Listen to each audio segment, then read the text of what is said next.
What's up, Taiwan? I'm Ethan Liu with news from here in Taiwan and around the world. Discussions of dementia often overlook the younger people affected by the condition, but working-aged people with neurological impairments pose challenges for their families and Taiwan's workforce. As Younger-Onset reports, about 14,000 young people in the country have younger-onset dementia, sparking discussion over how best to help them.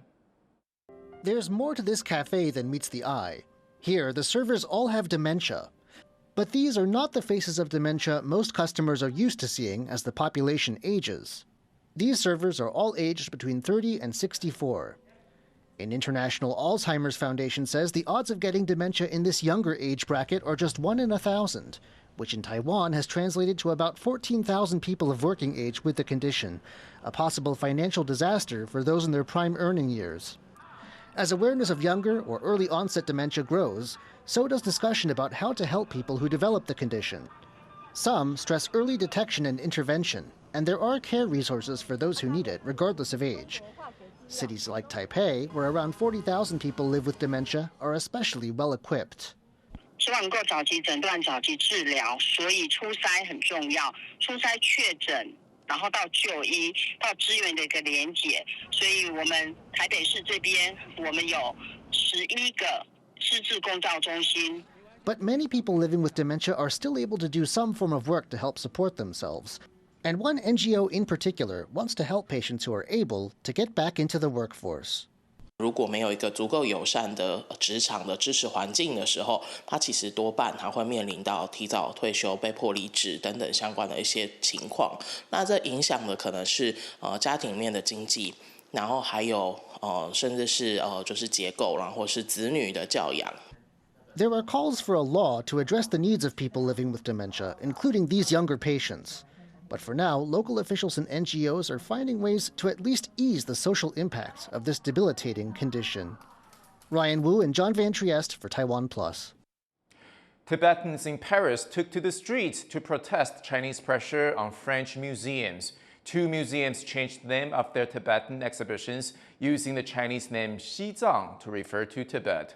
One of the museums apologized and changed the name back, but the Tibetan government in exile in India says cultural institutions are increasingly bowing to Chinese pressure.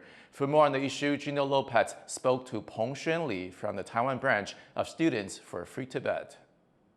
Why is the name Xizang largely contentious among the Tibetan people and different from the name Tibet?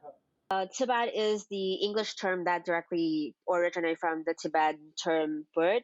Actually started from 18th century, referring to like the people and the people who own this similar identity. Well, Xizang is the romanization of the Chinese name of Tibet, but usually referring directly to the central Tibet, which in Tibetan they call Wuzang. Well, oftentimes when Chinese authority using the term Xizang, they want to replace and using it to replace Tibet. This is like a whole set of, I would say, attempts to really assimilate and synthesize Tibetan people into Chinese, into ethnically Chinese. Why had the 2 French museums decided to change the name of Tibet into Xizang in their catalogs? Well, like in their own statements and accounts, they've never really revealed their own, like their actual, the actual reasoning of why they're doing it. Like one of the museums, they actually replaced their Tibetan room into Xizang room, and another is trying to downplay the Tibetanness of their exhibitions and make it into like the Himalayan room. This is one of the first success we see. The whole series of attempts of the Chinese authority trying to like wash the narrative of Tibet and put it into like a more China-centric. This also demonstrates that outside the people that are politically familiar with the Tibetan issue, how easy it is for the Chinese authority to really alter the narratives. And we've been witnessing that since, I would say, early 2010, when the Chinese authority and representatives has been active in all kinds of the international platforms. And why is there a push from China to homogenize the Tibetan culture and push other countries to adopt the name Xizang? It is pretty reasonable that they've been doing that because the Tibetan diaspora has a strong presence around the world. We see His Holiness Dalai Lama hold a huge, influence to the people, whether they're believers in the Tibetan Buddhism or not. This is one of their really important work to change the narratives on the international space, including, Tibet has been historically part of China. So all these attempts are really similar practices of the PRC government, the Chinese authority to really implement, to really project their power to the world and to claim their sovereignty over this so-called national minority. That was Peng Suan Lee from Students for Free Tibet. Asia's oldest tram system is under threat.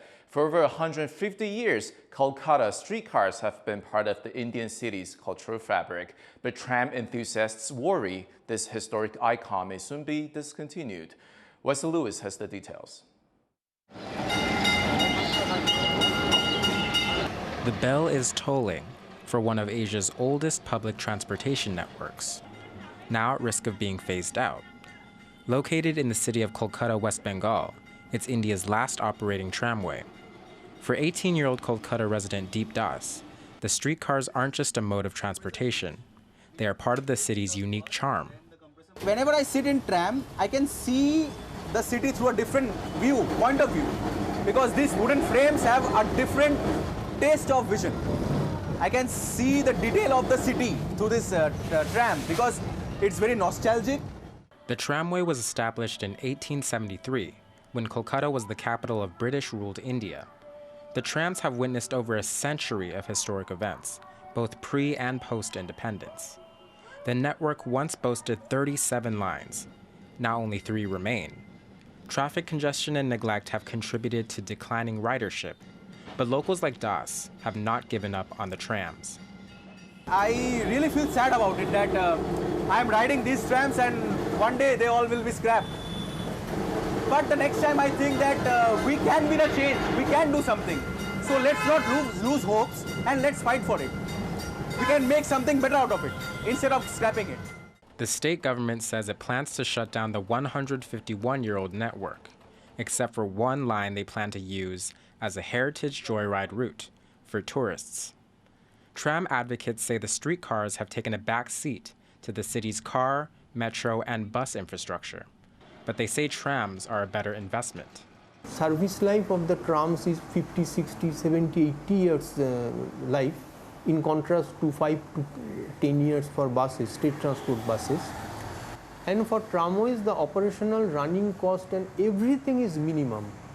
Spare parts may be expensive, but they are so durable that in the long run, these are all economically sound. The Tram Users Association says this issue isn't just a question about finances, but also of national identity. This is the only city in India which has the tramways, and if this is removed, then this glory of not only the city, the country will be lost. Tram advocates say investing more in the electric streetcar system can help Kolkata, a metropolis of over 15 million people, cut down on traffic and pollution.